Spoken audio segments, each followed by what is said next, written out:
ಆ ನಗರಕ್ಕೂ ಬಂತು. ಸಾಘೇರ್ ಅಂತ ಪಿಯೆಟ್ರೋ ಡೆಲ್ಲಾ ವೆಲ್ಲೆ ಅದನ್ನು ಉಲ್ಲೇಖ ಮಾಡ್ತಾನೆ.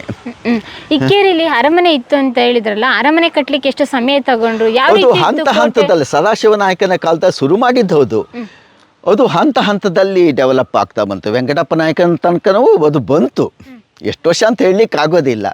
ಅಂದರೆ ಅದಕ್ಕೆ ವಿಸ್ತಾರ ಆಗ್ತಾ ಬಂತು. ಅಂದರೆ ನಾವು ಮೈಸೂರಿನ ಅರಮನೆಯನ್ನು ಕಲ್ಪನೆ ಮಾಡ್ಕೊಂಡು ಕೆಳದಿ ಅರಮನೆಯನ್ನು ಊಹಿಸ್ಲಿಕ್ಕೆ ಬರೋದಿಲ್ಲ.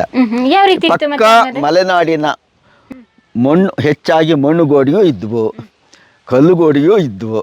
ಹಂಚನ್ನು ಹಾಕಿ ಮಾಡಿದಂತಹ ಒಂದು ಒಂದು ಒಂದು ಹೆಚ್ಚು ಮರವನ್ನು ಬಳಸಿದ್ರು ಅಂತ. ಓಕೆ, ಅಂದಾಜು ಎಷ್ಟು ಎಕರೆ ಇತ್ತು ಅರಮನೆ? ಅರಮನೆ ಅಂತಂದರೆ ಇಡೀ ಕೋಟೆ ಸಾಮಾನ್ಯ ಒಂದು 30 ಎಕರೆ ಇದೆ. ಓ ಹೌದಾ? 30 ಎಕರೆ ವಿಸ್ತೀರ್ಣ, ಅಥವಾ 30ಕ್ಕೂ ಜಾಸ್ತಿ ಇದೆ. ಯಾವ್ದೇ ಹಳ್ಳಿ ಇವಾಗ include ಇಲ್ಲ ಹಳ್ಳಿ ಬರೋದಿಲ್ಲ. ಅದು ಅದೀಗ ಒಂಥರ